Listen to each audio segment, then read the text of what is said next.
I must, for myself, examine the reasons I left the comfort of Kaldahar for a journey to Deeping Dale, the place of Isilor's birth. It is much like the assignments given to me by Uncle Oswald and Isilor himself.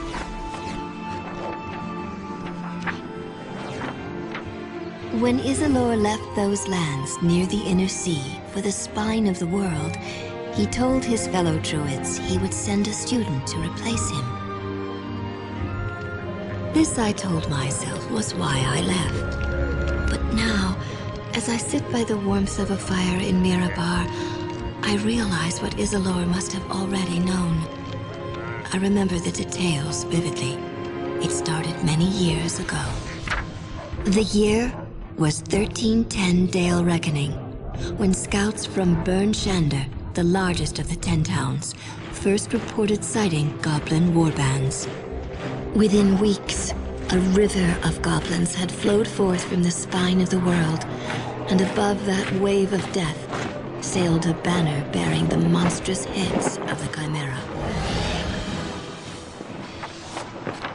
The militiamen of the 10 towns Burn Shander.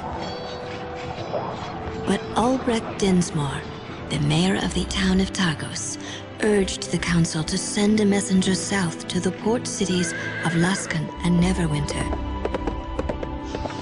Laskan had problems of her own, but fearful of repercussions, the captains of Laskan devised a simple plan. Throughout the city, they posted notices promising wealth and fame.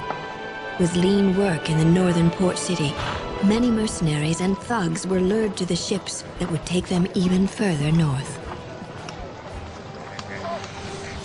And so their ships crept through the sea of moving ice and onto the Shanegarn River. They bragged of the deeds they would perform and the castles they would purchase. Lost in their reverie, they were blind to the throngs of goblins and orcs that lay in wait. Only a few ships survived the assault.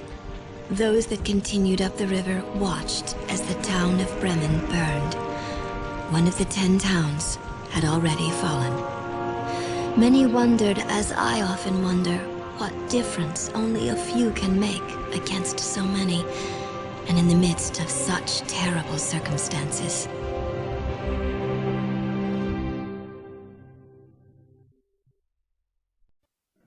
Auric didn't come into Kaldahar much after the Legion had broken. So much of his work had been lost that his life seemed wasted in his old age. Once I asked him what had happened when the hand vanished on that fateful day. As he looked down from the safety of the Mage's Tower, he watched chunks of stone fall away and disappear. Eventually, trails of ethereal fire raced up the fingers, leaving lavender smoke and nothing more. When the haze cleared, his tower alone survived, hanging in the sky as a reminder of what once stood at the center of the valley. Though I barely remember the adventurers now, we all remember how important they were to our lives. They stayed with us for a while longer, but moved with the changing of the seasons. Soon after the heroes had gone, Isilor planted a garden at the base of the great oak, for he told us the adventurer's memory should remain associated with the realm of the living. And as I now realize, it is for the sake of the living that I now leave my home, just as my mentor did when he came here, and just as those adventurers did when they saved all of Icewind Dale. There are many roads left to travel, many deeds left to do, before the end of my days.